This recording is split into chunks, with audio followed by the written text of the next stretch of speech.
네, 안녕하십니까. 방금 소개받은 서울대학교 언론정보학과의 이준환입니다. 그 이력을 먼저 소개하면서 시작하진 않으려고 했는데 이거 얘기를 해야 될 것 같은 분위기라서 잠깐 말씀을 드리자면은, 저는 아까 소개해 주신 것처럼 서울대학교 산업디자인과에서 학부를 마쳤고요. 원래 관심 있었던 거는 이제 유저 인터페이스 개발이었습니다. 그래서 이제 그런 쪽을 공부하려고 이제 미국에 갔는데, 이 분야는 이제 컴퓨터 사이언스 쪽에서 공부를 해야 되겠더라고요. 그래서 이제 컴퓨터 사이언스에 가서 석사 박사 하고, 이제 그 중에서 이제 HCI, 요즘 휴먼 컴퓨터 인터랙션이라고 이제 많이 이야기를 하고 있는데, HCI를 공부를 했습니다. 그래서 HCI는 기본적으로 정보를 다루는 학문입니다. 그래서 미국에는 HCI 전공이 인포메이션 스쿨에도 좀 많이 개설이 되어 있는데요.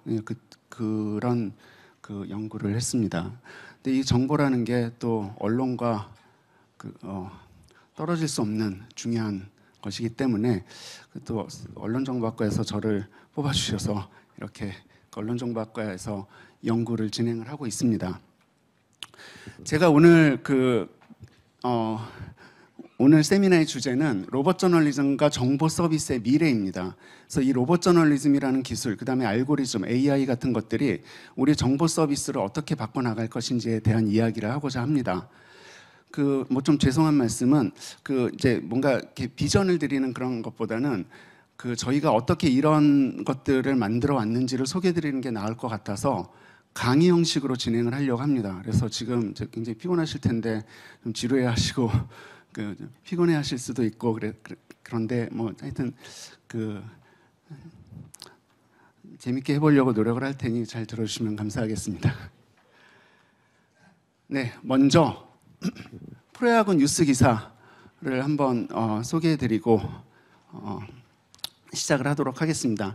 이거 2017년 기사고요. 그러니까 지금 2019년인데 저희가 사실 작년부터는 이 기사를 저희 연구실에서 만들지는 않습니다. 그 이유는 좀 뒤에 설명을 드리도록 하겠습니다. 그래서 2017년 7월 5일 기사고요. 그래서 보시면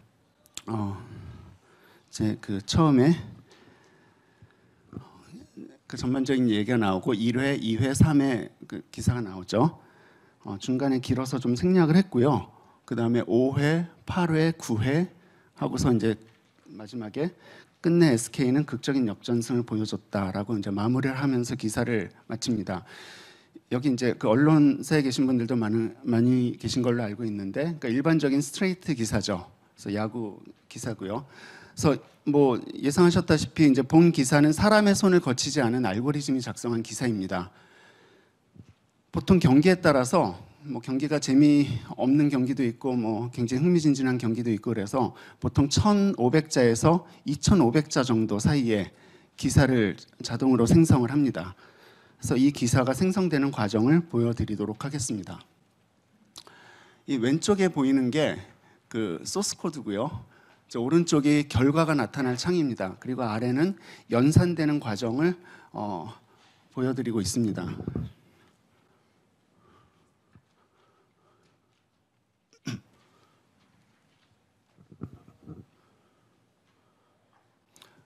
오른쪽 창에서 특정 경기를 선택을 하고 기사 생성 버튼을 누르면 데이터를 바로 수집을 해서 기사를 만들어냅니다. 그래서 확대한 그림인데요. 지금 이 기사가 좀 아까 슬라이드에서 보셨던 그 기사입니다. 아까 이제 슬라이드보다는 조금 더 길죠. 이 기사는 내부적으로 다음과 같은 통계 분석을 해서 만들어집니다. 저기 이제 파란색, 빨간색은 각각의 플레이가 경기 결과에 어떠한 영향을 주었는지를 계산한 건데요. 이제 뭐 주로 이제 세이버 매트릭스라고, 야구 좋아하시는 분들은 잘 아실 텐데 세이버 매트릭스라는 통계 기법을 사용을 해서 만듭니다. 이 과정은 좀 이따가 다시 보여드리도록 하겠습니다. 저희가 지금 현재 연구실에서 이런 기사를 생성을 안 하는 이유는 뒤에서도 잠깐 말씀드리겠지만 이 원 데이터가 스포츠2i라는 회사에 있어요. 그래서 이제 저희가 연구 목적으로 이제 기사를 생성하는 거는 이제 스포츠2i가 허용을 해줘서 이제 계속 만들고 있었는데, 저희 학생들이 졸업하고 스포츠2i랑 합작 회사를 만들었어요. 그래서 지금 거기에서 이제 굉장히 다양한 스포츠 기사들을 만들어내고 있는데 이게 그 중에 하나입니다. 이거는 2군 야구 경기 기사예요. 그래서 보시면 이게 제 기억 상무랑 NC죠. 그러니까 일반적으로 신문지상에서 볼 수 없는 경기의 기사입니다. 그래서 이런 기사들을 만들고 있습니다. 그래서 뭐 왼쪽은 그 타자 관점에서 오른쪽은 투수 관점에서 이런 기사들을 생성을 하고 있는데 데이터만 있으면 이런 다양한 관점의 기사들을 만들어낼 수가 있습니다. 저희가 그 예전에 이제 사회인 야구 데이터를 또 모으는 회사가 있는데 그 회사랑 함께 사회인 야구 기사를 만든 적도 있습니다.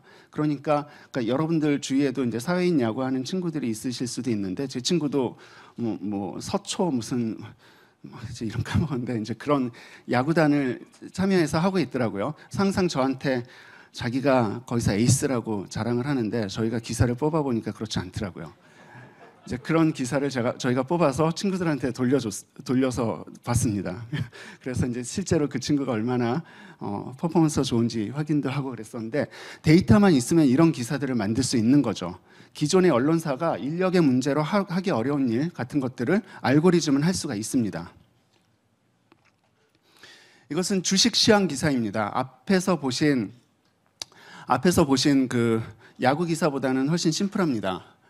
그래서 주식 시황 기사는 다 아시다시피 굉장히 그 템플릿화 되어 있는 기사이기 때문에 이 기사를 만드는 것도 그리 어렵지는 않습니다. 그래서 코스피에 대한 정보가 나오고요. 그 다음에 코스닥에 대한 정보가 나옵니다. 이 기사도 만드는 과정을 한번 보여드리도록 하겠습니다. 그 앞에 거보다 이제 인터페이스도 굉장히 이제 프리미티브한데요. 여기서 이제 그 날짜를 입력을 하고 엔터를 치면 바로 데이터를 수집해서 분석을 합니다. 분석한 결과를 분석이 끝나면 바로 기사를 만들어내는데 보시다시피 이 기사는 그 한글 기사뿐만 아니라 중국어 기사도 만들어냅니다. 이게 뭐 구글 트랜슬레이터 같은 것들을 사용을 해서 저희가 만든 한글 기사를 번역한 것이 아니라 실제 데이터만 있으면 어떤 형식의 기사든지 만들어낼 수 있기 때문에 저희가 한글 기사와 중국어 기사를 동시에 만들어냅니다. 이 모든 것들은 알고리즘에 의해서 작성된 사람의 손을 거치지 않은 기사죠. 그래서 어떻게 중국어 기사를 만들 수 있었을까요? 저 연구실에 중국인 학생이 하나가 있습니다. 그래서 중국인 학생이 이제 문장 생성하는 과정, 이제 저희가 한글 기반으로 하는 연구를 이제 중국인 학생이 이제 중국어로 수행을 한 거죠. 그래서 중국어 기사를 만들 수 있었는데 그 다른 언어 능력을 가진 학생들이 있으면 학생이라고 얘기하기가 좀 그러네요. 그러니까 그런 사람들이 있으면 이제 다양한 언어의 기사를 동시에 만들어낼 수가 있습니다. 자, 이런 것을 로봇 저널리즘이라고 부릅니다. 로봇 저널리즘은 기사 작성에 필요한 데이터의 수집, 분석, 처리, 그다음에 기사의 핵심 내용 발견, 본문 작성, 그리고 배포에 이르는 모든 과정을 그 알고리즘이 자동으로 처리하는 것을 이야기합니다. 그래서 이게 로봇이라는 단어가 붙어 있기 때문에 그 많은 분들이 이제 그 뭐 실제 그 휴머노이드 로봇 같은 게 앉아서 기사를 작성하는 건 아니야라고 생각하실 수도 있는데 그렇지는 않죠. 이거는 이제 그 소프트웨어 로봇을 얘기를 합니다. 그리고 알고리즘을 얘기합니다. 저희가 2015년부터 한국 프로야구의 모든 경기를 분석해서 뉴스 서비스를 만들어서 그러니까 페이스북을 통해서 제공을 해왔고요.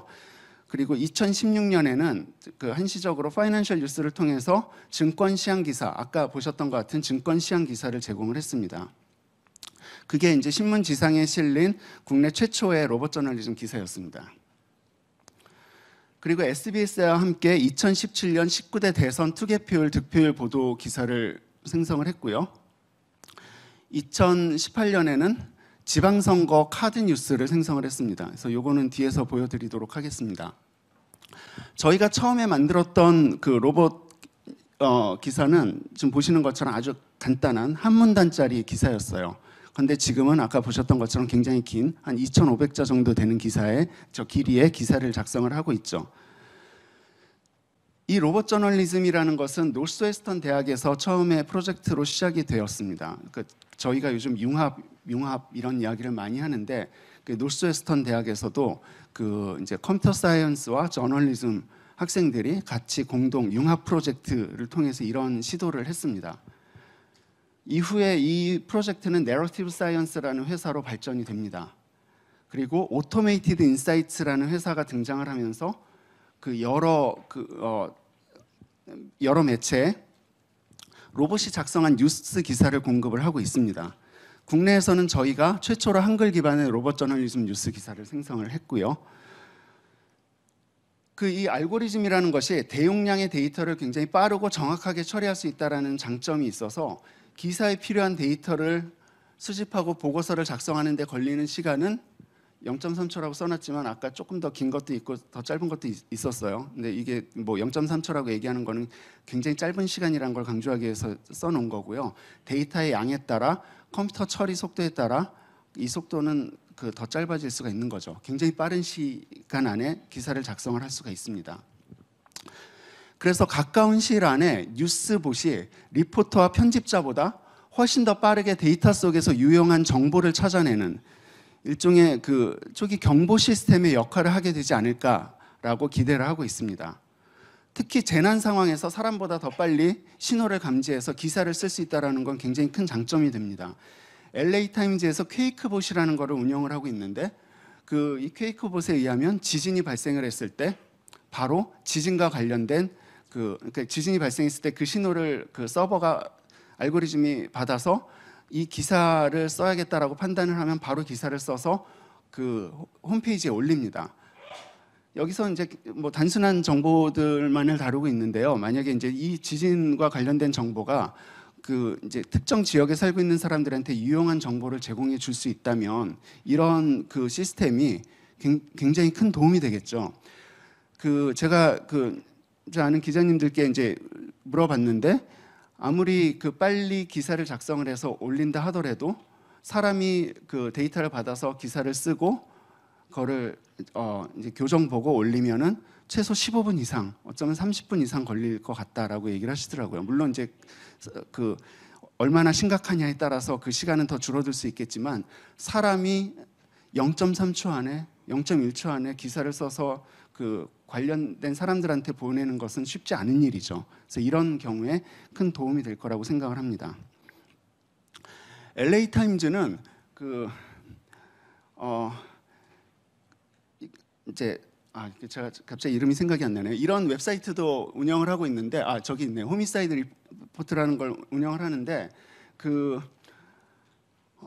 이제 뭐 총격 사건이나 이런 여러 가지 사건으로 희생당한 사람들에 대한 정보들을 이렇게 올리고 있어요. 그래서 여기 보시면 뭐 심스라는 사람이 36세고 블랙 메일인데 이제 목요일에 4월 18일 목요일에 이제 죽었고 어느 동네에서 사망을 했고 뭐 이제 이런 정보들이 있죠. 이 데이터를 좀 더 보시면 이게 굉장히 패턴화되어 있는 거를 보실 수가 있어요. 위에 내용 중간에 있는 내용이 거의 동일하고 이름과 뭐 지역, 나이 이런 것들만 이제 바뀌었죠. 이런 식으로 이제 빨리 기사를 생성을 합니다. 그런 다음에 이제 조금 시간이 지나서 좀 더 정보가 수집이 되면 그 정보를 바탕으로 사람이 좀 더 확장된 정보 기사들을 작성을 해요. 그러니까 이런 웹사이트를 운영을 하고 있습니다. 그래서 이런 것뿐만 아니라 이제 아까 말씀드렸다시피 영어권의 해외 메이저 언론사들은 기자의 손을 거치지 않은 알고리즘이 작성한 기사들을 지금 굉장히 많이 활용을 하고 있어요. 그래서 저희는 한국어 환경에서 로봇 저널리즘을 어떻게 도입을 할 수 있을까? 그리고 이제 이런 것들이 빅데이터, 자연어 처리, 기계학습 굉장히 다양한 분야의 다학제적인 연구가 필요한 건데 언론 정보학과에서 이런 연구들을 어떻게 수행할 수 있을까를 좀 고민을 하면서 이 연구를 수행을 했습니다. 자, 그러면 로봇 저널리즘 기사가 어떻게 만들어지는지 그 과정을 설명드리도록 하겠습니다.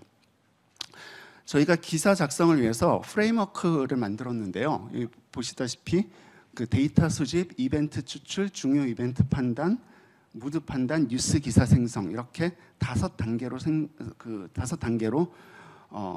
구분되어 있습니다. 원래는 이건 야구 기사를 만들기 위해서 개발한 프레임워크인데 실제로 지금은 뭐 선거 기사, 증시 기사 여러 분야의 기사들을 생성하는데 사용을 하고 있습니다. 그래서 이게 이제 그 저희 알고리즘이 작동되는 순서입니다. 먼저 데이터 크롤링 단계부터 설명을 드리도록 하겠습니다. 첫 번째 단계는 데이터 크롤링 단계인데, 일단 모든 기사들을 작성하기 위해서는 데이터가 필요하겠죠. 그래서 데이터를 수집하는 과정입니다. 데이터를 수집하는 방법은 굉장히 여러 가지가 있는데, 그 뭐 API가 있거나 아니면 공공 데이터 같은 경우는 주로 API를 제공해 주는데, 이렇게 API가 있으면 저희가 그걸 이용해서 데이터를 수집할 수 있기 때문에 굉장히 수월해요. 그런데 이제 처음에 저희가 야구 기사 만들 때는 그런 게 없기 때문에 프로야구 문자 중계 데이터를 수집을 해서 기사를 작성을 했습니다. 그래서 여기 보시면 이제 2번 타자 손아섭이 좌익수 왼쪽 2루타를 쳤고요. 그 다음에 3번 타자 황재균이 우익수 플라이 아웃이 되고, 그 다음 이제 최진석이 나와서 볼넷으로 진루를 했습니다. 이제 이런 데이터를 저희가 해석을 해서 이제 기본 데이터로 사용을 했습니다. 이렇게 수집된 데이터들은 지금 여기 보시는 것처럼 이제 눈으로 보면은 잘 어떤 데이터인지 이해가 안 가는 그런 형식의 데이터예요. 그래서 저희가 만든 소프트웨어는 이 데이터를 해석을 해서 이제 통계 분석을 할 수 있는 이벤트라는 것으로 변환을 시킵니다. 그게 이제 두 번째 단계에서 하는 일입니다. 이벤트 익스트랙션 단계에서는 로우 데이터에서 의미 있는 정보를 찾아서 구조화를 합니다. 그래서 아까 보셨던 볼넷 출루, 2루타 뭐 이런 데이터를 모아서 의미 있는 이벤트로 만드는데, 당연히 이 과정에서는 도메인마다 독특한 날리지가 필요해요. 야구 경기 같은 경우에는 야구 데이터를 해석할 수 있는 날리지가 필요하고, 축구 경기는 당연히 축구 경기를 해석할 수 있는 게 필요하겠죠. 선거 데이터는 또 선거 데이터를 이해할 수 있는 방법이 필요하겠죠. 그래서 굉장히 서로 다른 이제 도메인 날리지가 필요합니다. 그렇게 해서 만들어진 데이터는 다음과 같이 구조화가 됩니다. 여기 보시는 것처럼 아래 보면 삼성과 넥센이 1회 초에 지금 현재 원 아웃이고요. 주자는 없는 상태고 송신영이 투수고 1번 타자 김상수가 아웃이 됐어요. 두 번째 이벤트에는 역시 투수는 송신영이고 2번 타자 우동균이 삼진 아웃이 됐어요. 이제 이런 데이터를 구조화를 시킵니다. 이렇게 구조화가 되면 이제 비로소 저희는 데이터 분석을 할 준비가 되는 겁니다. 이때 굉장히 많은 자연어 처리가 필요한데, 저 위에 보시면 프로야구 선수들의 데이터베이스를 구축해서 자연어 처리 과정에서 참조한다 뭐 이런 얘기가 있는데, 이건 왜 이런 일을 하냐면 자연어 처리는 일반적으로 굉장히 까다로운 작업이에요. 그래서 저희가 이제 이 텍스트들을 다 긁어서 그걸 자연어 처리를 하면은 어떤 것이 이벤트를 구성하는 단어고 어떤 것은 뭐 선수 이름이고 이런 것들을 다 찾아내야 되는 거죠. 그런데 선수 중에 이태양 선수라고 있어요. 이태양 선수를 자연어 처리하면 선수 이름이 사라져 버립니다. 왜 사라질까요? 태양, 선 그런 단어로 처리가 되기 때문에 이름이 사라져 버려요. 그렇기 때문에 이런 뭐 여기에서는 선수 이름 처리하는 예만 드렸는데, 굉장히 복잡한 과정을 통해서 사라지면 안 되는 데이터, 구조화해야 될 데이터가 무엇인지를 판단해내는 과정들이 필요합니다. 자, 이렇게 해서 이벤트가 만들어지면 굉장히 많은 이벤트가 생성이 됩니다. 프로야구 같은 경우에 제가 세보진 않았지만 뭐 9회 말까지 하면 엄청나게 많은 이벤트가 만들어지겠죠. 근데 그걸 가지고 다 기사를 쓸 수는 없죠. 1번 타자가 포볼로 나왔고 볼넷으로 나왔고 2번 타자는 아웃이 됐고요. 3번 타자는 어떻게 됐고요. 뭐 이런 식으로 기사를 쓸 수는 없잖아요. 그 중에서 중요한 이벤트가 무엇인지를 찾아내야 됩니다. 이때 우리는 도메인마다 특화된 통계 분석 과정이 필요합니다. 야구에서는 세이버 매트릭스라는 것을 사용을 해요. 세이버 매트릭스는 각각 플레이의 기대 승률을 계산을 하게 됩니다. 그래서 저희는 기본적으로 세이버 매트릭스가 제공하는 기대 승률을 이용을 해서 데이터를 분석을 합니다. 다음과 같은 건데요. 위에서부터 다시 한번 또 읽어볼게요. 처음에 야구 경기가 시작이 되면 A팀과 B팀이 다 50대 50의 기대 승률을 가지고 있어요. A팀은 1등하는 팀이고 B팀은 꼴찌하는 팀이라고 하더라도 기대 승률은 다 똑같아요. 누가 이길지 모르니까. 그런데 플레이가 하나하나 진행이 될수록 기대 승률에 차이가 발생하게 됩니다. 첫 번째를 보시죠. 기대 승률은 보통 이제 홈팀을 기준으로 계산을 하는데, 첫 번째 보시면 1회 초에 그 1번 타자가 아웃이 됐어요. 홈팀 입장에서는 이 야구 경기 전체 동안 잡아야 될 아웃 카운트 중에 하나를 잡은 거죠. 그러니까 기대 승률이 높아질 수밖에 없어요. 기대 승률이 저 옆에 보시면 3.8포인트 상승을 했습니다. 그래서 53.8포인트가 돼요. 그런데 2번 타자가 1루타를 쳤네요. 그러니까 기대 승률이 떨어집니다. 1.2포인트. 그 다음에 3번 타자가 또 1루타를 쳐서 1, 2루가 됐어요. 기대 승률이 더 떨어졌죠. 그러다가 4번 타자는 아웃이 돼서 기대 승률 변화가 없고, 그 다음에 5번 타자가 1루타를 쳐서 점수를 냈어요. 그러니까 기대 승률이, 점수를 내니까 기대 승률이 확 떨어지죠. 10포인트가 떨어집니다. 그 다음에 6번 타자가 홈런을 쳐서 22.0포인트인가요?가 떨어집니다. 그러니까 이런 식으로 기대 승률을 매 플레이마다 계산을 합니다. 그럼 지금 여기 뭐 제가 칠판이 없어서 그림을 그리지 못하지만, 이거를 그 기대 승률 포인트만 가지고 그 라인 그래프를 그린다고 생각을 해보시면, 기대 승률이 처음에 떨어질 때는 뭐 이렇게 조금 떨어지다가 20%, 30% 떨어질 때는 확 떨어지죠. 반면 이 밑에 가보면 기대 승률이 그 46번, 47번 이벤트에서 보면은 그 한 24포인트가 또 올라갑니다.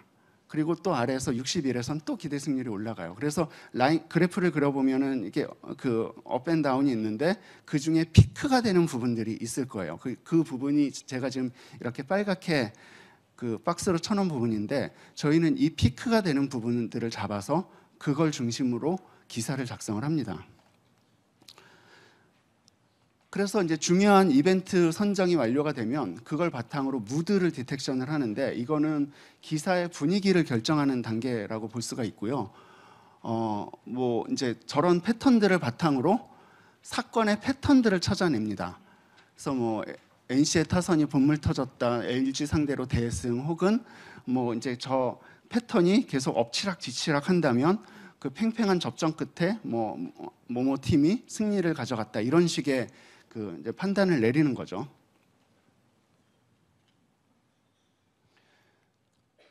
그 마지막 단계에서는 실제 뉴스 기사를 생성을 하는데, 그 사실 이제 많은 분들이 그 로봇 저널리즘이라고 하면은 텍스트, 문장을 완전히 처음부터 생성하는 거를 많이 생각을 하세요. 근데 저희도 처음에는 이제 그런 연구들을 해봤고, 지금도 텍스트 제너레이션 하는 연구들이 굉장히 많이 있는데, 문장들이 그렇게 깨끗하지 못합니다. 그래서 저희는 이제 어떤 방법을 썼냐면, 그 데이터가 주어졌을 때 그 데이터를 표현할 수 있는 가장 적합한 문장을 학습된 문장으로부터 찾아내는 과정을 거칩니다. 예를 들면 이거 우리가 그 사람들이 문장을 학습하는 것도 비슷한 방식이라고 생각을 하는데요. 예를 들어서 얼굴이 동그랗다, 이런 표현을 언젠가 어렸을 때 배웠어요. 그렇게 해서 어떤 사람을 만났을 때 이 사람은 얼굴이 동그라네 라고 이제 생각을 하고 그런 표현을 쓰죠. 그럴 때 어떤 경우에 얼굴이 동그랗다라고 판단하고 쓰시나요? 여러분들의 시각에서, 시각 정보로 받아온 그 얼굴 쉐입에서 가로 세로 비율이 한 어느 정도 되면 얼굴이 동그랗다라고 이제 학습을 해서, 이런 이런 모습을 표현할 때는 동그랗다는 표현이 적합할 것 같다라고 판단하고 이제 그런 문장을 쓰는 거죠.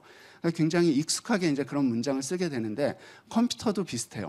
그래서 문장을 계속 학습을 시켜서 이런 데이터를 표현할 때는 이런 문장, 이런 데이터를 표현할 때 이런 문장, 이렇게 계속 학습을 시키면은 나중에 어떤 데이터가 주어졌을 때 그 문장을 표현하기에 가장 적합한 문장은, 그 데이터를 표현하기에 적합한 문장은 무엇일까를 역으로 찾아내게 됩니다. 그래서 저희는 이제 그런 방법을 사용을 하고 있어요. 그런데 이제 그렇게 해서 단순히 문장을 뽑아서 데이터를 집어넣어서 그 이제 표현을 하면은 굉장히 똑같은 문장이 자주 발생할 수가 있기 때문에, 그 문장에 변화를 주기 위한 방법으로 문장을 그 탄력적으로 선택을 하기도 하고 자르고 붙이고 뭐 이런 여러 가지 방법들을 써서 그 새로운 문장들을 만들어내고자 합니다. 자, 여기까지가 일단 기본적인 그 기사를 생성하는 과정입니다. 그래서 저희가 생성하는 모든 기사들은 이 과정을 통해서 만들어집니다. 지금 야구 기사만 가지고 말씀을 드렸는데 선거 기사도 비슷해요. 선거 기사에서 이벤트라는 거는 저희가 이제 정의를 하기 나름인데 특정한 뭐 결과가 뒤집혀졌다든지 아니면은 그 뭐 예를 들어서 득표율이 평균 그 동네에서 한 몇 퍼센트 정도가 됐었는데 야당이 몇 퍼센트 정도 되고 여당이 몇 퍼센트 됐었는데 그게 깨졌다든지 뭐 이런 것들을 다 이벤트로 설정을 해서 그런 것들을 찾아내요. 그러니까 이 과정에서 도메인 난리지가 굉장히 많이 필요하겠죠.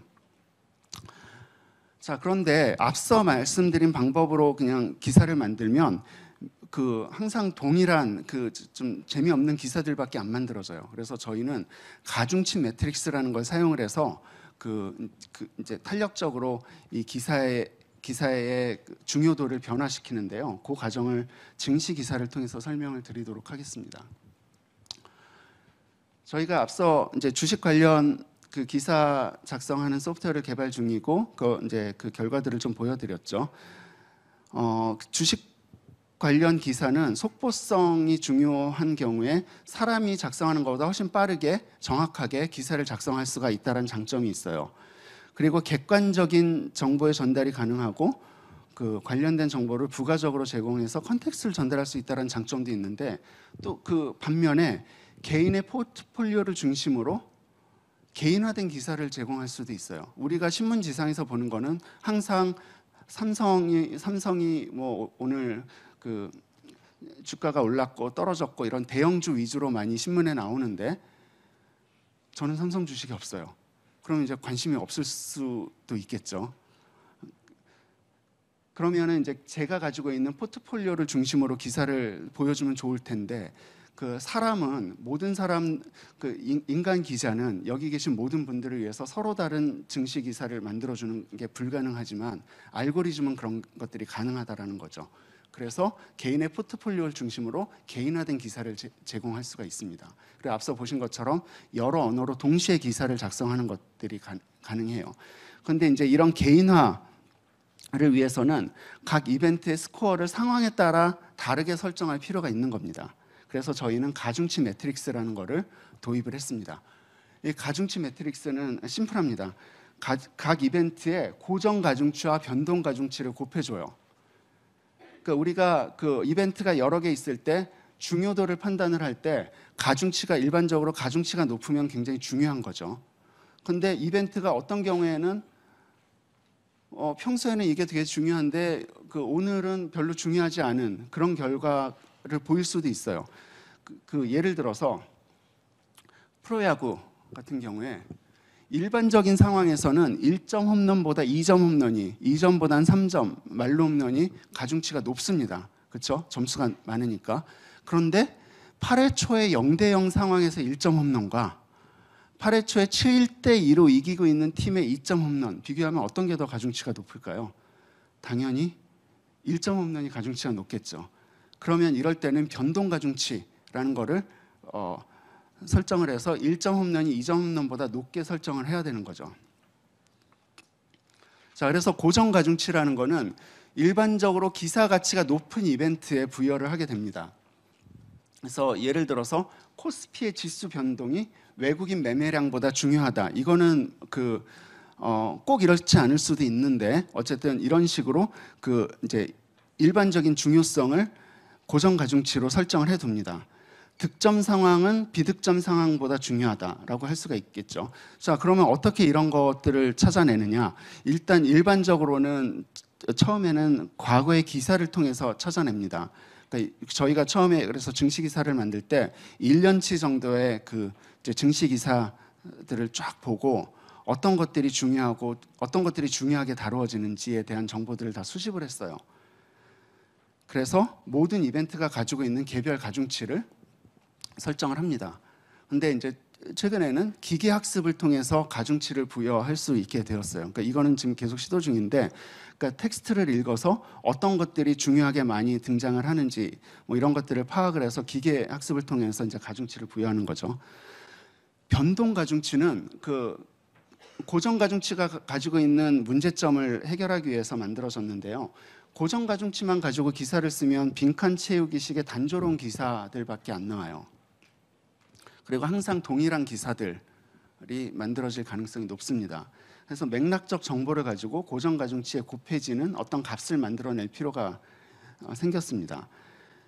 예를 들어서 20일 연속 상승, 주가가 상승을 했는데 그냥 상승이라는 거는 뭐 예를 들어서 가중치가 한 3이다 그랬는데 20일 연속 상승은 그냥 하루 상승한 거나 3일 상승한 거보다 훨씬 가중치가 높아야 되겠죠. 그러니까 저런 걸 할 때 이제 고정 가중치, 변동 가중치를 사용을 합니다. 앞서 말씀드린 것처럼 동점 상황에서 8회 말 1점 홈런이 뭐 1회 초에 2점 홈런 같은 거보다 훨씬 더 중요하다라는 거죠. 자, 그래서 기사의 흐름을 결정하는 핵심적인 값이 될 수가 있어요. 예를 들어서 보여드리겠습니다. 이건 그냥 저희가 임의로 설명을 하기 위해서 임의로 만든 가중치인데요. 그 코스피 지수와 코스피 외국인이라는 큰 이벤트가 있고 그 세부 이벤트로 변동량, 연속일 변동, 매매량, 연속일 매매 이런 것들이 있어요. 저희가 이제 분석을 해봤더니 일반적으로 코스피 지수의 변동량이 굉장히 중요한 이벤트였어요. 그래서 고정 가중치는 10을 부여합니다. 연속일 변동은 8.5. 그다음에 외국인 매매는 5.5예요. 그러니까 이제 이렇게 기사를 쓰면 항상 변동량 먼저 나오고 그다음에 연속일 변동 나오고 그다음에 외국인 매매 나오고 이제 이런 식으로 기사가 작성이 되는 거죠. 근데 이날을 보니까 코스피가 55.52포인트가 상승을 했네요. 그러니까 굉장히 많이 상승을 한 거죠. 그래서 변동 가중치를 계산을 해보니 7.48이 나왔어요. 그래서 저거를 다 곱했더니 변동량의 스코어가 74.83이 됩니다. 외국인도 여기 이제 외국인도 그 매매량이 제법 많은 편이어서 가중치가 1.8886인가요? 86이 됐는데 그걸 곱했더니 10.23이에요. 그러니까 74.83이 이제 제일 높은 그 가중치를 가지게 된 거죠. 그러면은 이때 알고리즘은 그 변동량을 중요한 요인으로 보고 저거를 중심으로 기사를 씁니다. 그래서 타이틀도 코스피가 몇 포인트 상승해서 어떻게 마감했다라고 쓰고 밑에 그 첫 문장도 코스피 지수가 급등해서 뭐 이렇게 장을 마쳤다라고 시작을 합니다. 다음 사례를 보시죠. 고정 가중치는 앞에 거랑 동일합니다. 그런데 이날은 변동 가중치의 차이가 있었어요. 코스피가 외국인이 12일 연속 순매도를 했어요. 그래서 이게 이제 굉장히 이슈가 된 거죠. 그래서 그 가중치를 계산을 해봤더니 외국인의 연속일 매매가 16으로 제일 높게 나타났어요. 그러면 이때는 외국인이 12일째 순매도 코스피 하락 마감이라고 타이틀을 뽑고 기사의 처음에도 15일 코스피는 외국인의 12일 연속 순매도로 하락 마감했다라는 걸 첫 문장으로 놓습니다. 날씨 기사라면 어떨까요? 요즘 일교차가 굉장히 심한데 일교차가 예를 들어서 뭐 한 4, 5도 정도 났다 이러면은 게 별로 크게 중요하지 않을 텐데 일교차가 한 10도 이상 났다, 15도 이상 났다 이러면은 그 가중치가 변동 가중치가 굉장히 높아지겠죠. 그럼 기사를 쓸 때 오늘은 일교차가 굉장히 높아서 뭐 이제 그 저녁에 외출하시려면 그 이제 옷을 든든하게 입고 나가세요. 뭐 이런 말을 쓸 수가 있겠죠. 뭐 미세먼지 같은 것도 마찬가지겠죠. 그 일기예보 기사 같은 경우에는 날씨 기사 같은 경우에는 일교차, 강우량, 미세먼지 뭐 이런 것들이 굉장히 중요한 팩터가 될 수 있을 거예요. 그러니까 이런 것들이 이벤트가 될 수 있을 텐데 이 이벤트의 각각의 그 값들을 살펴보면 어떤 것이 중요한 이벤트가 되어야 할지를 결정할 수 있겠죠. 여기에 만약에 개인 변수를 넣으면 어떨까요? 미세먼지가 굉장히 많은데 제가 예를 들어서 목이 좀 안 좋아요 평소에 이런 제 건강 히스토리를 알고리즘이 알고 있다면 미세먼지가 어떻든지 간에 거기에 가중치를 굉장히 높게 곱해버리면은 미세먼지와 관련된 정보를 굉장히 중요하게 저한테 알려줄 수가 있는 거예요. 그래서 개인화 기사를 만들 수가 있는 거죠. 자, 이런 스코어링 시스템, 그 매트릭스를 이용한 스코어링 시스템을 활용을 하게 되면은 기사 앞에서 보신 것처럼 기사 제목을 선정하는 데 도움이 되고요.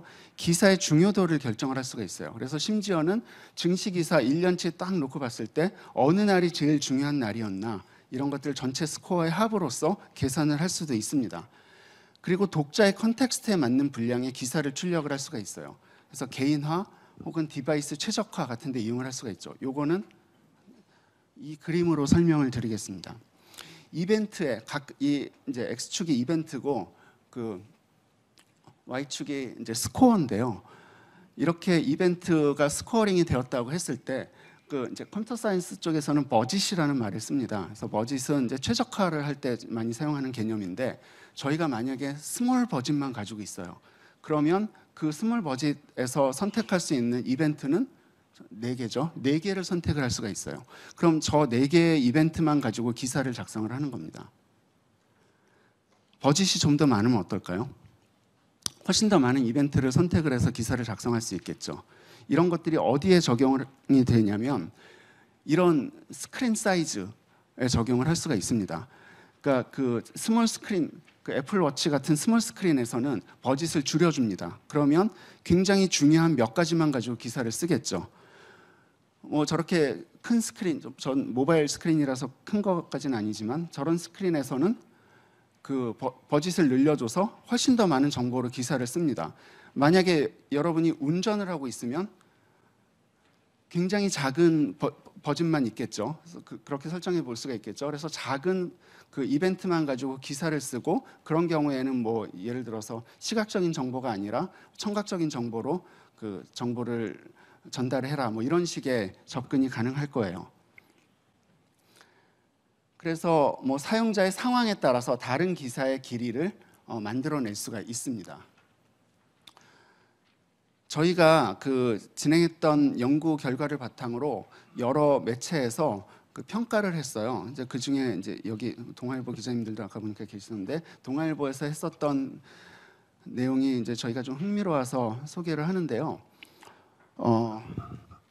일단 이 기사는 어떻게 구성이 되어 있냐면 그 사람이 쓴 기사와 알고리즘이 쓴 기사를 그 사람들한테 보여주고 어떤 게 사람이 쓴 건지 어떤 게 알고리즘이 쓴 건지를 물어봅니다. 그래서 그걸 평가를 했는데 보시면 45.9%가 정답을 맞췄어요. 프로야구 팬도 46.4%입니다. 그냥 거의 찍는 거랑 비슷한 거죠. 이거는 그럴 수밖에 없는 게 저희가 완전히 문장을 처음부터 생성을 했다면 어색한 부분도 보이고 그랬을 텐데 저희는 학습된 문장에 데이터를 집어넣는 방식으로 기사를 생성하기 때문에 그 이제 사실은 그렇게 어색한 문장은 보이지 않을 거예요. 그럼에도 불구하고 기사의 완성도는 아직 사람이 앞섰다고 일반적으로 평가가 됩니다. 근데 저희가 주목했던 거는 정보량에 관한 점수는 로봇이 더 높았어요. 그러니까 일반적으로 사람이 기사를 쓸 때는 개인의 자아에 의해서 뭐 중요하다고 생각된 정보도 상황에 따라 필터링해서 이제 그 담지 않는 경우도 있을 수 있고요. 뭐 여러 가지 케이스가 있을 수 있는데 알고리즘은 주어진 규칙에 의해서 정보를 분석하고 기사를 작성을 하죠. 그러니까 항상 동일한 수준의 정보를 만들어낼 수 있는 거예요. 그래서 그 사람이 쓴 기사가 정보를 좀 더 풍부하게 담고 있다. 그러니까 알고리즘이 쓴 기사가 그렇게 평가가 나온 것 같습니다.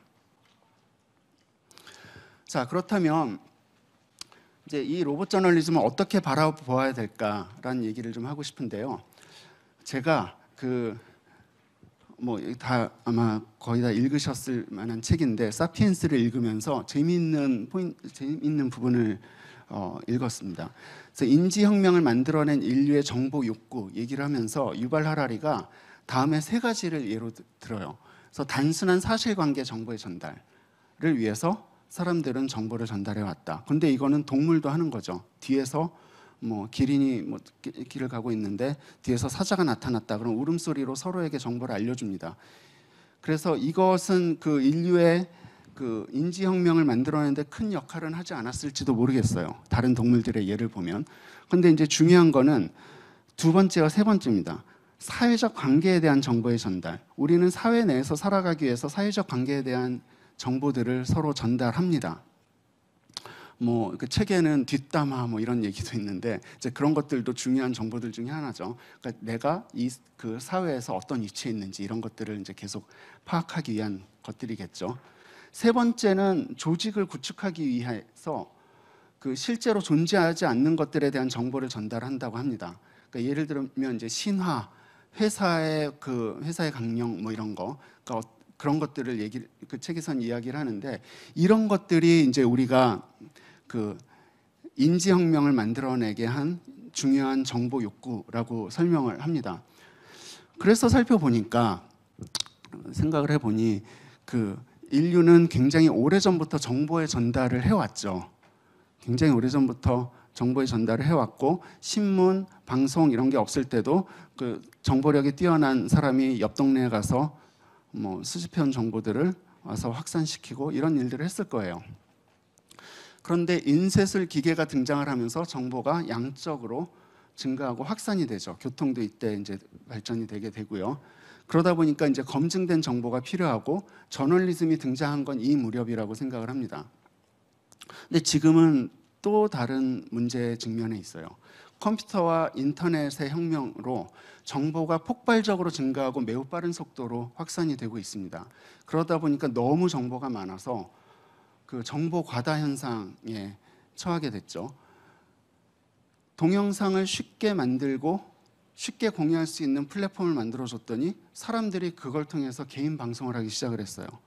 그래서 그 결과는 여러분들이 너무나 잘 아시는 지금 그 초등학생들도 다 하고 싶은 게 유튜버라고 하잖아요. 그래서 이제 그런 상황이 돼버렸고 그러다 보니 개인이 정보를 만들고 확산을 하다 보니까 가짜 정보들도 너무 많아졌어요. 그러니까 저널리즘이 기존에 가지고 있었던 게이트키핑, 아젠다 세팅 이런 기능들이 굉장히 많이 축소가 되기 시작을 한 거죠. 사람이 모든 걸 다 할 수가 없으니 이 많은 정보를 전문가인 사람이 어떻게 다 검증을 해요? 할 수가 없죠. 그러니까 검증된 수집이 어려워졌습니다.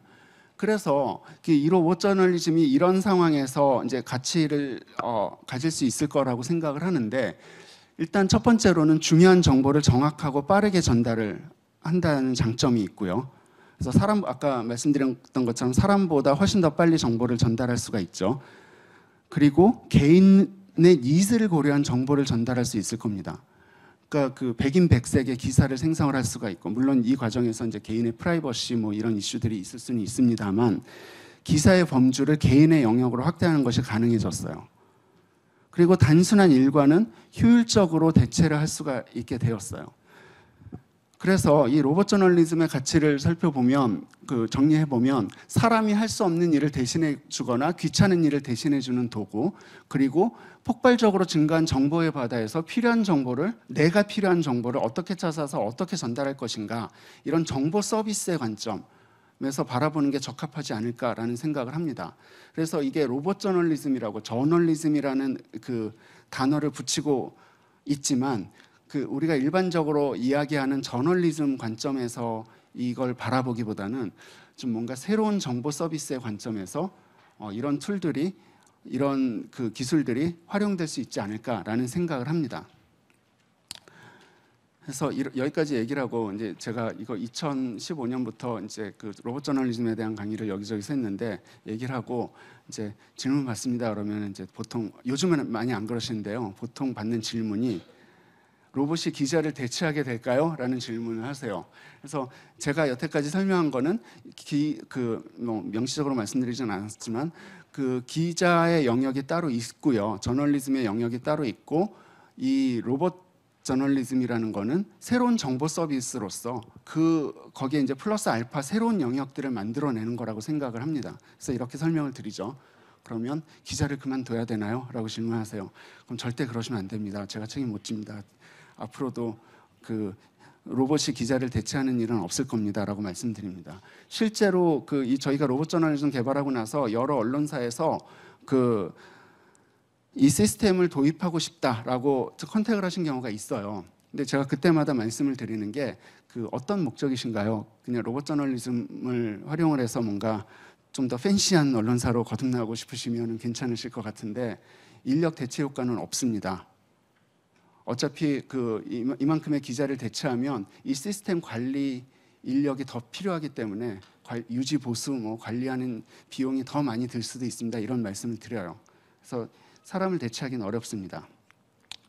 그래도 마지막에는 도대체 왜 이런 걸 해서 이런 밥줄을, 요즘 이런 분은 없으시지만 이런 이야기까지 하십니다. 자, 이런 것들이 너무나 잘 이해가 되는 게 인공지능이 최근에 엄청나게 화두가 되었기 때문이죠. 다 잘 아시다시피 이세돌과 알파고 대결이 우리에게 굉장히 큰 충격을 주었죠. 그래서 인간 지능의 최고봉이라고 여겨지던 바둑에서 창조자인 인간이 기계에게 졌다는 사실이 모두를 깊은 충격에 빠뜨렸어요.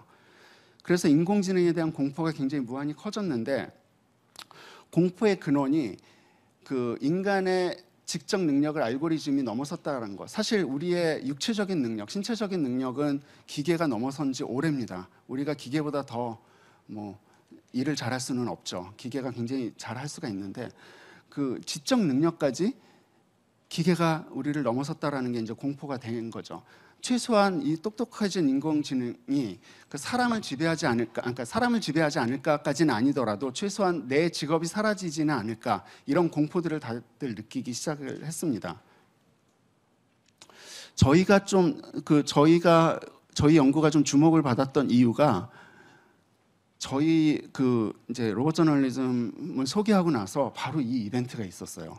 그래서 이제 여러 기자님들이 이 언론 영역도 과연 이렇게 알고리즘이 다 사람을 대체하지 않을까, 사람의 능력을 넘어서지 않을까, 이런 우려를 하시던 와중에 이제 저희가 보였던 거죠. 그래서 이게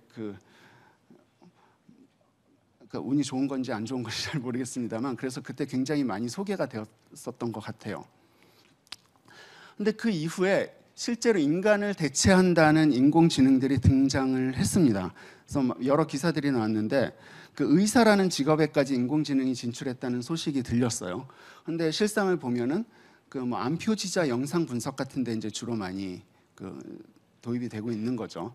여기서 이제 사람을 능가했다 이런 결과도 최근 연구 결과로 나오는 것 같습니다. 인공지능 변호사도 채용됐다는 소식이 들렸어요. 이 인공지능 변호사는 과거 판례를 찾고 분석하고 분류하고 이런 작업들을 한다고 합니다. 그러니까 실제로 인공지능 변호사가 미국에서 변호사하는 제 친구 회사에 도입이 됐대요. 그래서 제가 이제 열심히 물어봤는데 다들 처음에는 굉장히 두려움을 느꼈대요. 실제로. 근데 막상 와 보니까 그냥 우리가 평소에 쓰는 검색 엔진의 좀 어드밴스드한 버전 정도인 것 같아요. 아직은 인공지능 의사도 변호사도 스스로의 판단으로 진료 혹은 판결을 내리지 않죠. 그냥 인간을 도와주는 역할을 할 뿐이죠. 그래서 인공지능은, 그리고 알고리즘은 우리의 동반자 역할을 하고 아직은 이제 대체하기보다는 보조하는 역할에 머물지 않을까라는 생각을 합니다. 자, 그러면 알고리즘이 이렇게 동반자 역할을 수행을 해야 되는데, 저희가 지난 대선에서 선거 보도를 위한 로봇 기자를 만들었었는데 그 과정이 좀 재밌었습니다. 그래서 살짝 소개를 드리자면, 저희 생각에 알고리즘은 이 선거 보도에서 기자들의 동반자 역할을 했던 것 같아요. 저희가 SBS랑 같이 날이라는 인공지능 로봇 기자를 만들었습니다. 그래서 이거는 19대 대통령 선거 보도를 위해서 개발을 했고요.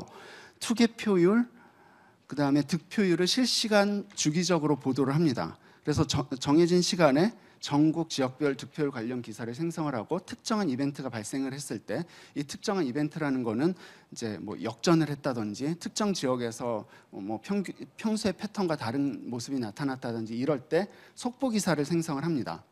근데 다들 아시다시피 지난 19대 대선은 굉장히 심플해서 저희 알고리즘이 그렇게 흥미로운 결과들을 많이 뽑아내지는 못했는데 어쨌든 이제 그때 이런 걸 사용을 했었습니다.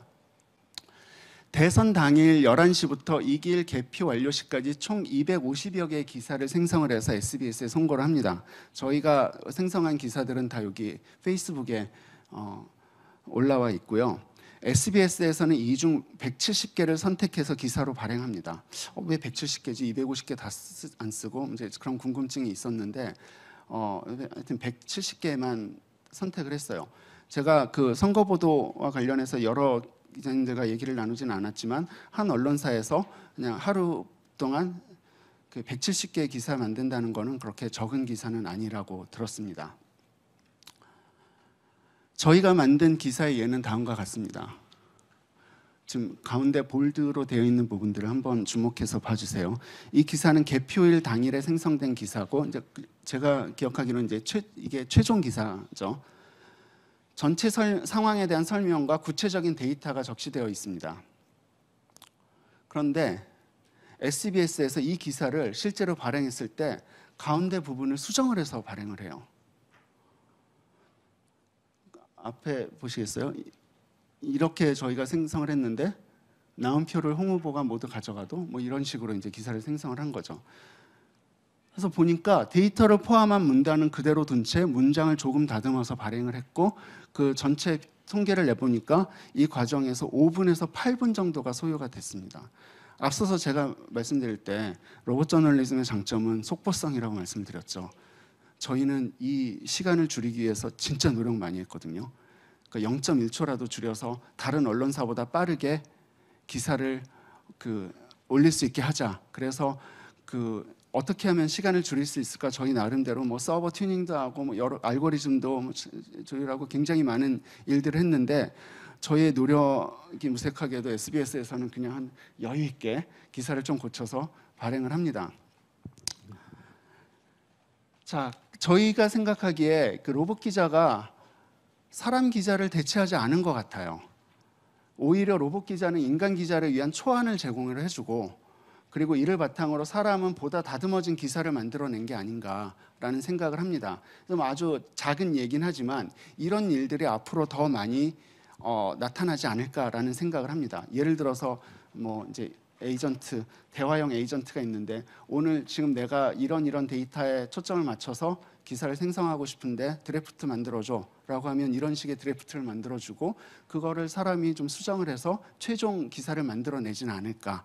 앞서서 호미사이드 리포트 LA타임즈에서 쓴 것도 보면은 1차적인 드래프트는 로봇이 만들어서 올리지만 그거를 나중에 사람들이 수정을 하잖아요. 그런 식의 동반자의 역할이 이제 저희가 기대하는 모습이 아닐까라는 생각을 합니다. 그래서 저희는 이런 시스템을 좀 더 인터랙티브하게 만들어 봤어요. 지금 보여드리는 시스템은 이제 사람이 기사를 생성을 할 때 중요하게 생각되는 부분들을 클릭하면 그 부분을 중심으로 해서 기사들을 생성을 해줍니다. 그걸 한번 보여드릴게요.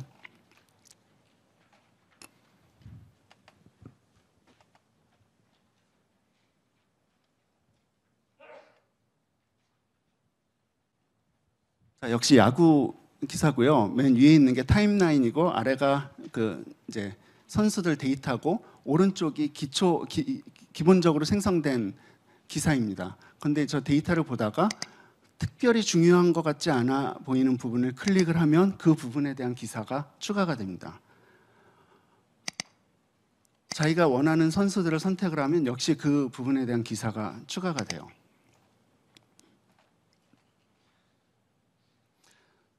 그리고 여기에서 글자가 작아서 잘 안 보이실 텐데, 여기서는 A팀과 B팀 서로 다른 시각의 기사들을 만들어내요.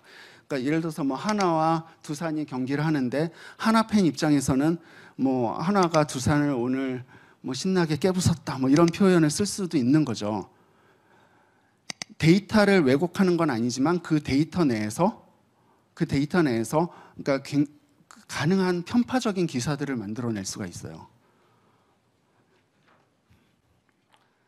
그래서 이런 시스템이 만들어진다면은, 그러니까 이런 시스템이 좀 잘 보게 된다면, 아까 이제 그 증시 기사 같은 경우에도 이제 각 회사에 맞게 우리는 뭐 이런 부분들에 그 좀 포인트를 맞춰서 기사를 만들고 싶어. 클릭하면 기사가 거기에 맞춰서 생성이 되고 그걸 바탕으로 좀 수정을 할 수도 있겠죠. 자, 그래서 여기까지가 이제 저희가 그동안 해왔던 거고요. 저희가 작년에는 좀 새로운 시도들을 해봤습니다. 텍스트를 만드는 것이 이제 좀 지루해져서 텍스트를 넘어 좀 뭔가 새로운 시도를 좀 해보자. 그래서 카드 뉴스를 생성을 하기 시작을 했습니다. 그래서 한번 먼저 첫 번째 동영상부터 보시도록 하겠습니다.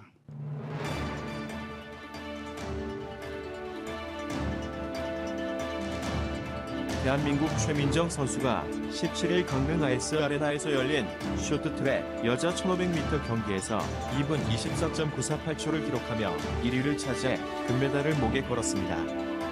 최민정 선수는 주요 중간 계측 지점을 4회, 2위, 4회, 4회, 4회, 1위로 통과했으며 마지막 결승선을 2분 24.948초로 통과해 최종 1위에 올랐습니다.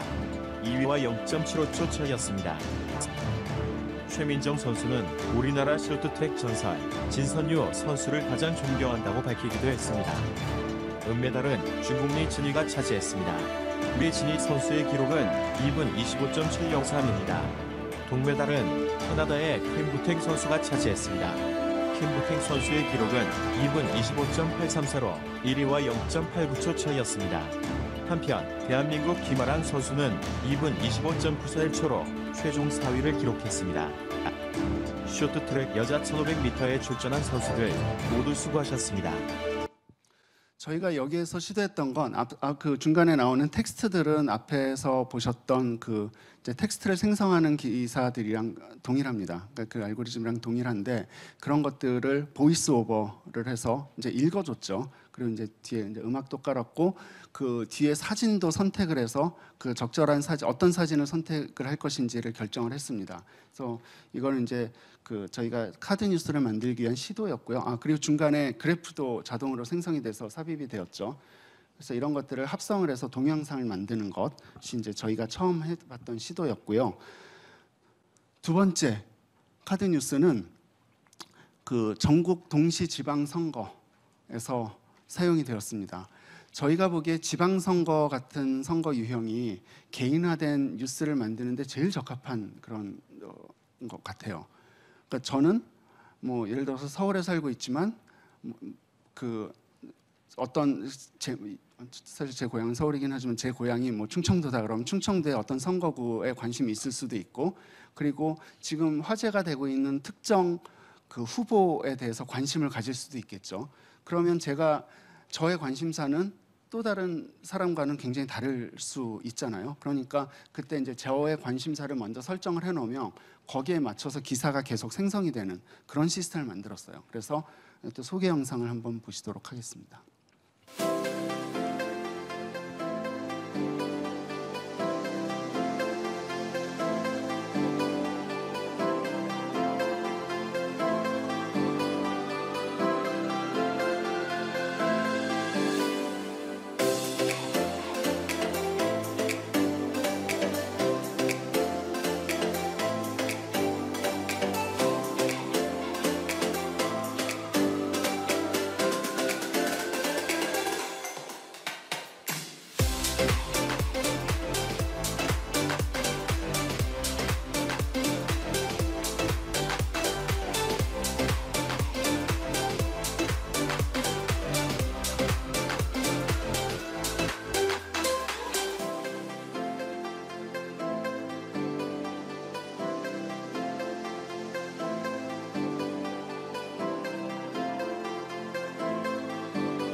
네, 여기까지가 이제 저희가 작년까지 해왔던 일이고요. 이제 마지막 슬라이드입니다. 지금까지 보셨다시피 로봇 저널리즘이라는 건 사용자 의도에 맞게 데이터를 내러티브로 변환하는 정보 시스템이라고 보시면 될 것 같습니다. 저희가 생각하기에 이제 알고리즘이 앞으로 정보의 전달 과정에 굉장히 깊숙이 개입을 하게 될 것 같아요.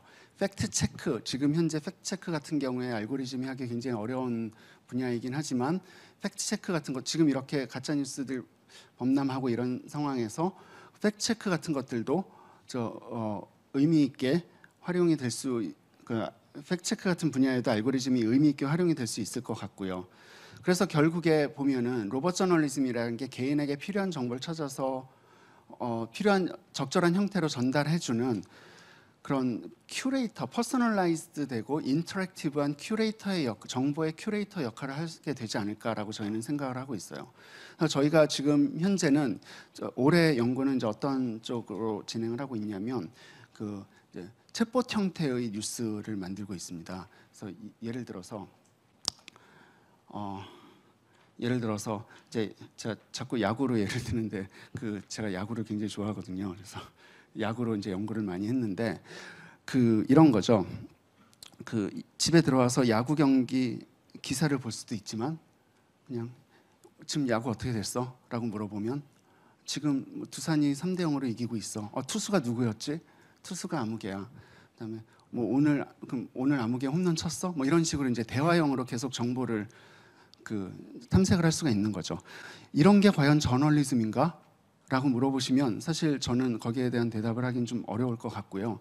저는 저널리즘 영역에서 이런 알고리즘이 사용된다면 이렇게 뭔가 보조적인 수단으로 엄청나게 많은 데이터가 널려 있는 이런 세상에서 이제 필요한 정보들을 어떻게 선별해주고 어떻게 찾아주고 그다음에 여기도 이제 써놨지만 나의 관심 분야와 관련 지식 수준에 맞게 스토리를 어떻게 만들어낼 수 있을 것인가 이런 데 초점이 맞춰져야 되지 않을까라고 생각을 합니다. 그래서 이제 앞으로 점점 더 알고리즘이 이 저널리즘 영역에 많이 들어오게 될 거라고 생각을 하고요. 중간에 계속 말씀드렸다시피 이 알고리즘이 절대로 저널리즘을 대체하게 되지 지금 현재 저널리즘 영역을 대체하지는 않을 거라고 확신을 합니다. 아직 그런 기술, 그러니까 인간의 통찰력을 대체할 수 있는 기술은 아직 없다고 생각을 합니다. 대신 이런 기술들을 이용을 하면 지금 현재 가지고 있는 저널리즘의 영역을 좀 더 확장할 수 있지 않을까라는 게 이제 저의 생각입니다. 이상으로 발표 마치고요. 질문 받도록 하겠습니다. 네, 저희 동아일보의 허진석이라고 합니다. 말씀 잘 들었고요. 기술적인 문제인 것 같은데 그러면 교수님이 만드실 때 그런 다양한 표현법들을 하기 위해서 그러니까 언어 전체를 이제 문장 전체를 만드시는 방법이 아니라고 그랬으니까 뭐 세 가지 정시나 야구 중에 야구가 그나마 좀 표현법이 다양한 편일 것 같은데 그러면 표현을 제가 어떻게 해야 될지 모르겠습니다만 기술적인 걸 모르니까 그런 데이터베이스라고 그럴까요? 뭐 어떤 특정한 사항에 대해서 데이터베이스의 표현법에 해당하는 것들을 사람이 그럼 처음에 다 일일이 다 최초에는 사람이 했습니다. 아주 초기에는.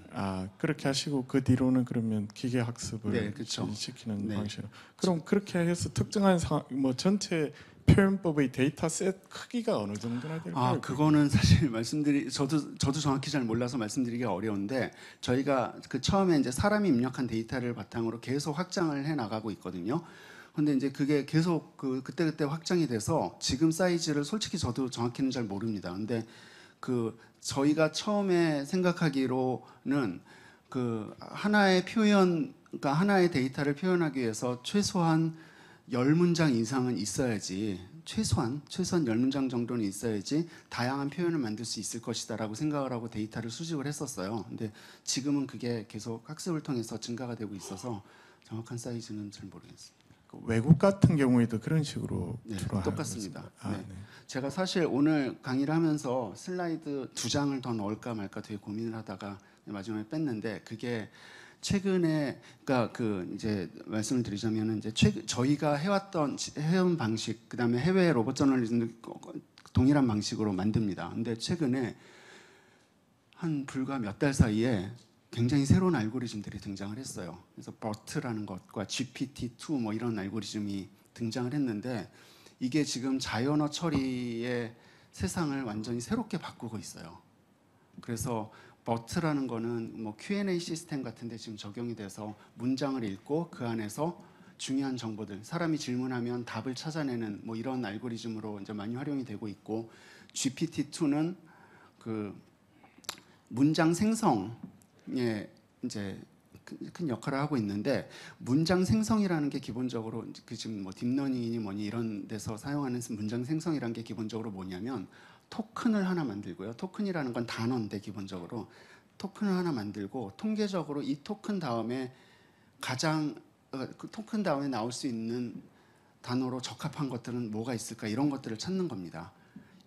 그 여러분들이 카톡 보시면 밑에 이렇게 뭐 딱 그 뜨면은 바로 나는 뭐 이런 것부터 시작이 돼가지고 나는 누르면 그 다음에 오늘 뭐 그다음 또 이런 식으로 이제 순차적으로 누를 수 있게 만들어져 있는데, 아주 기본적인 아이디어는 그런 거죠. 근데 이게 문장이 자연스럽게 만들어지려면 굉장히 많은 데이터가 필요하거든요. 그래서 지금 말씀드린 GPT-2라는 게 한 15억 개 정도의 데이터를 학습을 해가지고 이제 그런 걸 만든다고 하는데, 이런 정도의 양은 개인 연구실에서 할 수 없는 양이에요. 그래서 구글 같은 이제 큰 회사들만 할 수 있는 그런 연구라서. 근데 이제 저희가 이제 그런 새로운 알고리즘 나오면서 굉장히 긴장을 많이 해서 좀 살펴봤는데, 여전히 굉장히 자연스러워지긴 했지만 여전히 그 한 단어 뒤에 나올 수 있는 단어들을 통계적으로 추론하는 방식이기 때문에 꼼꼼히 읽어보면은 아직 문장이 매끄럽지는 않습니다. 네, 감사합니다. 네, 교수님, 저는 이화여자대학교 프론티어 저널리즘 스쿨에서 공부하고 있는 학생이고요. 강의 내용이 너무너무 알차고 정말 잘 들었습니다. 제가 궁금했던 건 로봇 저널리즘의 미래에 대해서 개인화된 기사의 측면에서 생각하시는 점들을 말씀을 해주셨는데, 제가 궁금했던 건 이벤트 익스트랙션이랑 키 이벤트 디텍션이랑 고정 가중치와 변동 가중치를 이용한 이 매트릭스, 이 부분에서 어떤 미래를 생각해 볼 수 있을까였는데요.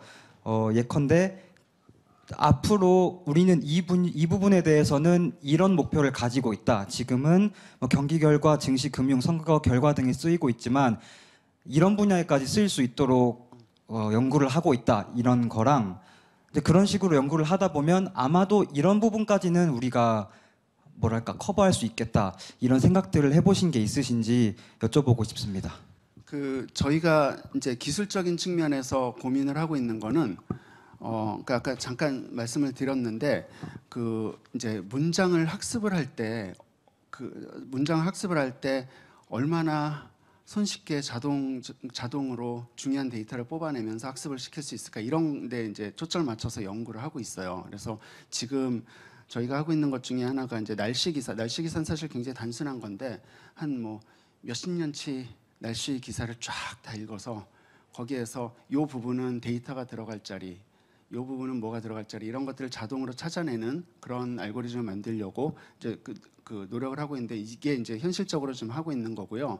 그리고 이제 좀 뭐 가까운 미래에 하고 싶은 연구들은 지금 저희가 이제 챗봇 형식의 뭔가를 만든다고 말씀을 드렸는데, 아까 잠깐 말씀드린 버트 같은 알고리즘들이 굉장히 질의응답 시스템에 적합한 게 개발이 되었어요. 그래서 이제 그런 알고리즘들을 이용을 해서 정말 모든 정보들을 분절화해서 우리가 정보를 그냥 질문을 하면 기사 정보를 알려주는 그런 시스템을 만들 수 있지 않을까, 이런 데 좀 초점을 맞춰보고 있어요. 예를 들어서 얘가 갑자기 떠오르는 게 적합한지 잘 모르겠는데, 집에 가서 이제 되게 궁금한 거죠. 정준영 어떻게 됐어? 물어보는 거예요. 그러면 며칠 전에 구속됐잖아, 뭐 이런 식의 이제 정보들을 알려주는 거, 이런 게 가능할까? 그런데 이제 초점을 좀 맞춰서 이제 연구를 하고 있고요. 알고리즘 차원에서는 그렇고, 저희가 여태까지 했었던 건 텍스트 제너레이션에 좀 더 초점을 많이 맞춰서 연구가 진행되어 왔는데, 정보는 텍스트 형태로만 존재하는 게 아니죠. 그래서 또 다른 형태로 정보를 만들 수는 없을까? 텍스트를 넘어 그게 이제 저희가 지금 현재 또 가지고 있는 그 목표입니다. 그래서 마지막에 이제 2개 보셨다시피 카드 뉴스를 만들어 봤는데 카드 뉴스는 일단 시작이라고 생각을 하고요. 여기에서 이제 또 다른 것들을 어떻게 만들어 볼 수 있을까? 예컨대 동영상 같은 것들은 그 이제 알고리즘으로 축약을 해서 뭐 한 2분짜리 그 축약된 그 자꾸 야구 경기 말씀드리는데 한 2분짜리 야구 경기 하이라이트를 자동으로 만들고 해설까지 넣어볼 수 있지 않을까? 뭐 이런 연구들 좀 하고 있습니다. 예, 저는 한겨레 신문의 구본권이라고 합니다. 교수님께서 이제 지금 로봇 저널리즘을 우리가 뭐 과대평가할 것은 아니고 새로운 형태의 정보 서비스라고 우리가 활용을 해야 된다. 근데 지금 뭐 버트라든지 이런 걸 통해서 챗봇 시스템의 문답형 서비스를 우리가 꿈꾼다라고 하면은 기존의 챗봇이나 또 혹은 업그레이드된 번역 그러니까 이제 검색 서비스하고 크게 다르지 않은 거죠. 그래서 이제 이것을 새로운 형태의 진보된 정보 검색 서비스라고 볼 것 같으면 구글 검색이 가지고 있는 기본적인 문제는 기존에 우리가 검색한 것만을 기준으로 혹은 또 그 중에서 사람들이 정보 결과에 대해서 가중치를 둔 것 위주로 나열을 해주는 것이죠. 근데 그러면은 이 앞으로 로봇 저널리즘도 그런 구글 검색이 검색에서 갖고 있는 결함과 같은 것, 새로운 정보를 처리하지 못한다든지 제대로 혹은 그 이런 사람들이 그것에 대해서 갖고 있었던 고정관념 같은 것들을 벗어나지 못한다든지 하는 문제를 안을 수 있을 것 같은데 그런 것들에 대한 대비책도 갖고 계십니까? 네, 그 이제 좋은 질문이시고요. 이제 그 필터 버블이라고 얘기를 하죠. 그래서 이제 그 검색 엔진 저희가 이제 계속 데이터를 축적하면 축적할수록 그 범주 내에서 데이터를 그 검색해 주는 거인데 그 필터링 되는 건데 그런 문제, 그러니까 사실 저희가 거기에 대한 연구를 진행하고 있지는 않습니다. 하지만 그 저희 쪽에서 이제 그런 연구들을 또 많이 하고 있어요. 그래서 예컨대 이제 어떤 연구들이 진행이 되고 있냐면 그 뭐 구글 검색 엔진이나 로봇 저널리즘 다 비슷할 것 같은데 세런디피티라는 연구가 있어요. 그건 뭐냐면 항상 필터링되는 정보들. 그러니까 그 내 취향 뭐 내가 선택한 거 뭐 이런 것들에 의해서 필터링되는 정보군이 이렇게 있다면 의도적으로 그 바깥에 있는 정보들을 섞어 넣어서 그래서 이제 이 필터링되는 그 사이즈가 점점 축소되지 않도록 하는 뭐 이런 연구가 하나가 있고요.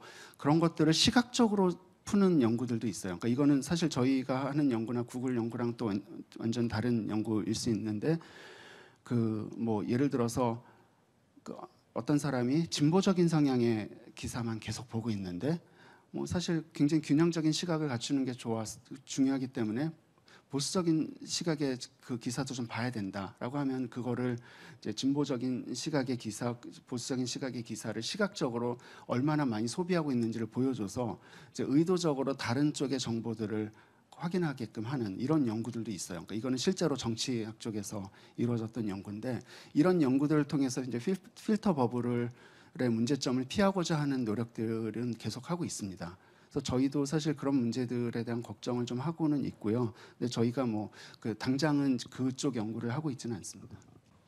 네, 강연 정말 잘 들었고요. 저도 그 이화여대 저널리즘 스쿨에서 공부를 하고 있는 기자 지망생이고 질문이 좀 1차원적일 수도 있는데 일단 간단하게 3가지를 한꺼번에 일단 말씀을 드려보도록 하겠습니다. 아까 그 스몰 버짓, 라지 버짓 얘기를 해주셨잖아요.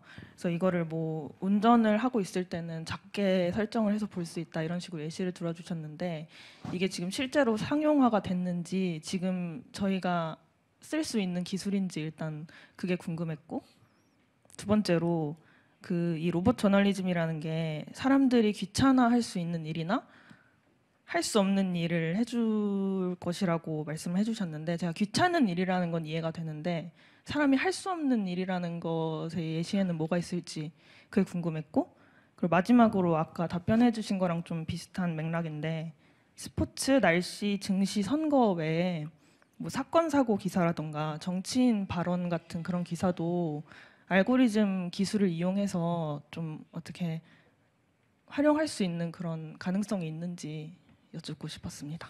네, 첫 번째 버짓 문제는 그 이제 실제 기사를 그러니까 저희가 사실 그 생각했던 거는 슬라이더 바 같은 걸 놓고서 이렇게 버짓을 쫙 늘려줬다 줄여줬다는 기사 양이 싹 줄었다 늘었다 이런 건데 딱 그런 시스템이 뭐 상용화되거나 그러진 않습니다. 근데 그 이런 버짓이라는 개념은 그 이제 이런 최적화 문제에서 굉장히 많이 쓰이는 거라서 그러니까 개념 자체는 많이 활용이 되고 있다라고 보고요.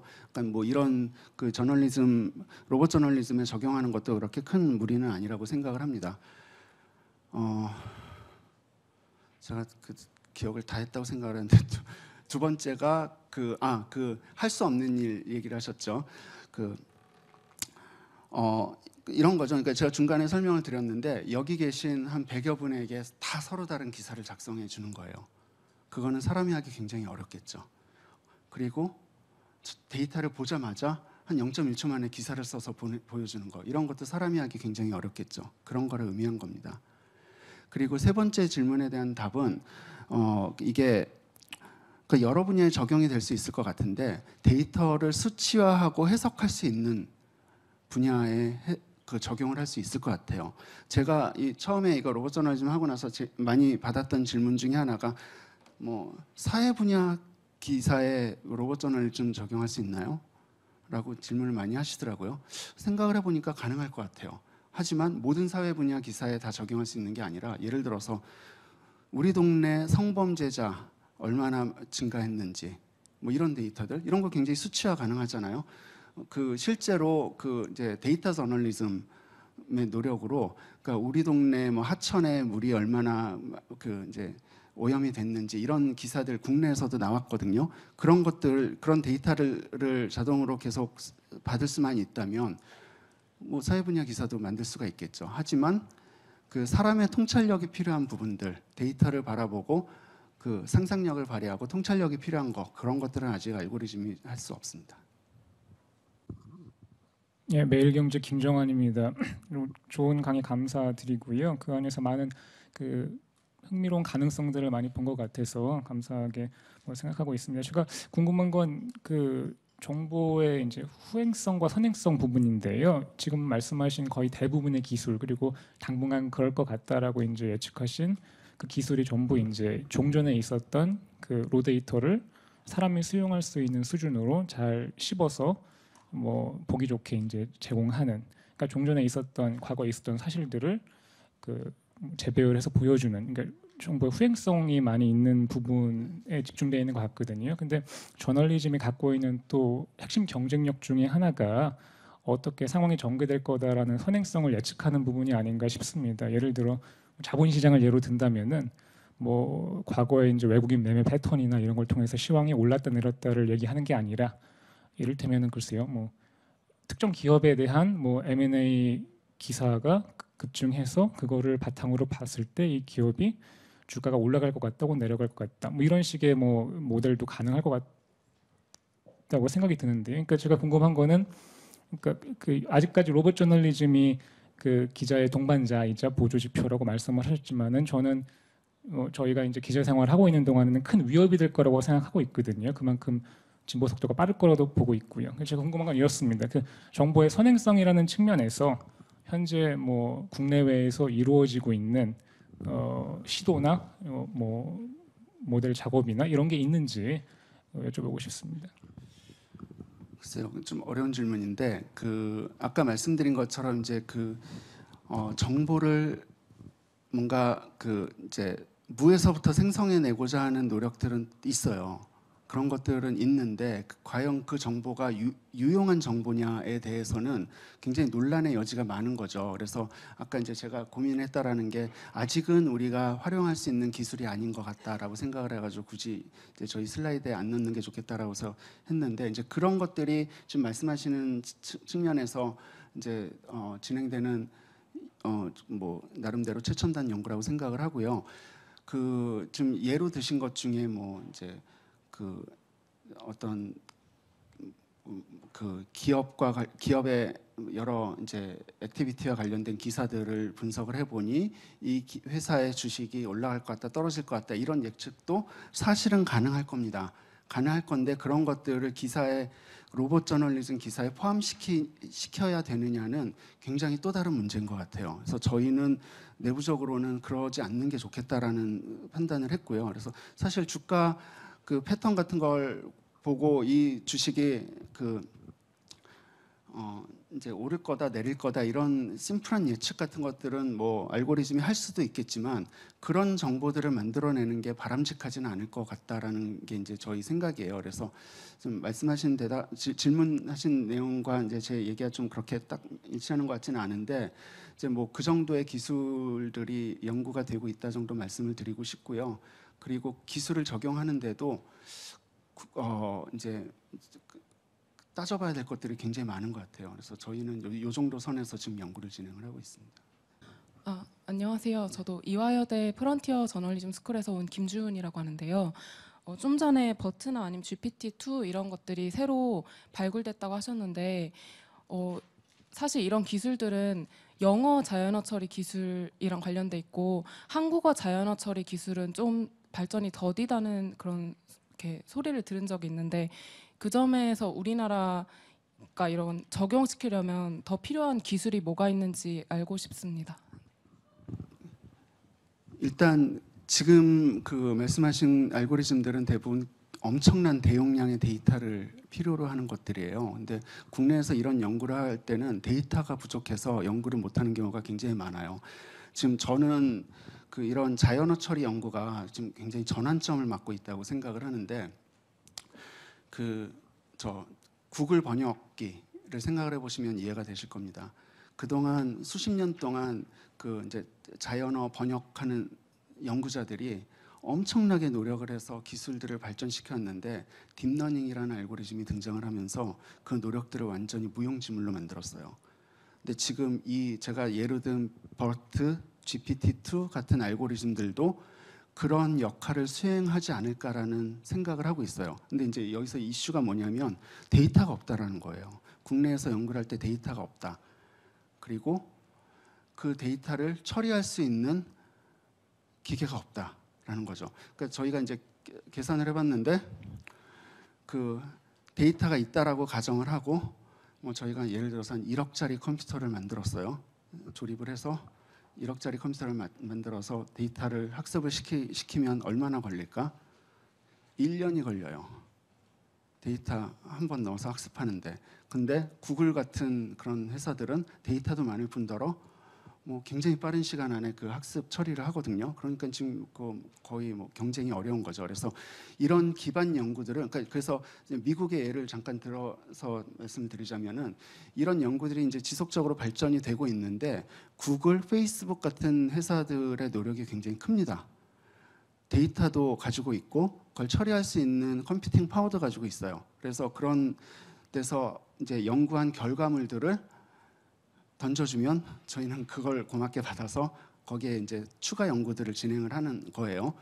우리나라는 아직 그렇지 못한 것 같아요. 연구 분위기가 뭐 이제 우리나라 같으면 이제 카카오, 네이버 뭐 이런 데서 이제 그런 연구들을 선행적으로 수행해주고 그 결과물들을 이제 공개를 해주고 그래서 저희는 그걸 바탕으로 또 다른 연구를 할 수 있어야 될 것 같은데 지금 제가 보기엔 아직 그런 선순환 구조가 만들어지지 않아서 그 점이 좀 많이 어려운 점이고 지금 말씀드린 어려운 점은 만약에 1년 전에 저한테 이 질문하셨으면 전 굉장히 다른 얘기를 했었을 것 같아요. 자연어 처리에서 제일 중요한 거는 뭐 형태소 분석기고 뭐 이런 이야기를 했었을 것 같은데 요즘은 이제 그런 게 무용지물이 돼버려서 이제 지금 말씀드린 것처럼 이런 연구의 선순환 구조 만드는 게 굉장히 중요하지 않을까라고 생각을 하고 있습니다.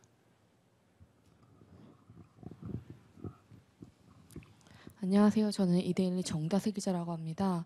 좀 아까 말씀하신 거랑 좀 약간 맥락이 이어질 수도 있을 것 같은데 아까 GPT-2 말씀도 하셨고 근데 그거 같은 경우에는 너무 뛰어내서 오히려 공개를 거부한 그런 거가 있지 않습니까? 그래서 이런 거 봤을 때 이런 로봇 저널리즘이 악용될 경우 어떻게 보면 페이크 뉴스라던가 이런 식으로 갈 수 있다는 생각이 드는데 이런 부작용 어떻게 좀 연구자 차원에서 좀 막을 수 있는 고민을 하시는지 이런 걸 좀 여쭙고 싶고요. 두 번째는 이제 이런 게 대중화되려면 비용이 굉장히 이제 낮아져야 되는데 지금 현재 비용은 어느 정도이고 이게 앞으로 어떻게 될 것인지 여쭙고 싶습니다. 두 번째 질문부터 먼저 말씀드리자면은 사실 연구실에서 하는 연구라 저희가 시스템을 구축하는데 비용 같은 것들을 산정해 보진 않았습니다. 근데 저희가 추산을 해보면 저희가 그냥 이 로봇 저널리즘 이제 대선 혹은 뭐 총선이 아니라 지방선거 이럴 때 시스템 만든 거 운영하는 것도 보면은 저희 연구실에서 굉장히 많은 그 연구진들이 참여를 하고 있거든요. 그래서 한 뭐 10명 정도가 참여를 해서 만들고 있는데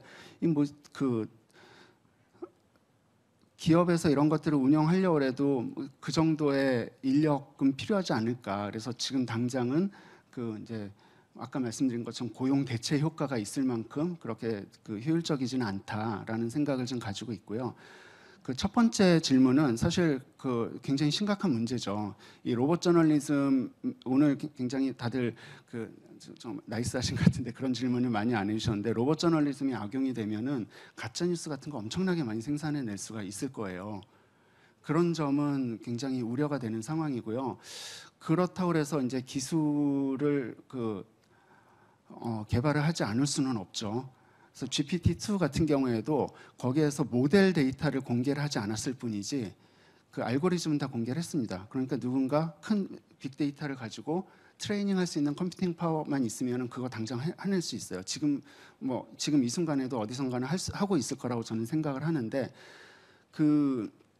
그런 것들에 대한 경각심을 계속 일깨우는 게 중요할 거라고 생각을 합니다. 아까 유튜브 예를 들었는데 유튜브라는 시스템 굉장히 심플하고 누구나 동영상을 볼 수 있고 손쉽게 동영상을 올릴 수 있고 이런 툴들이 만들어지니까 지금 너나 할 거 없이 개인 방송을 하잖아요.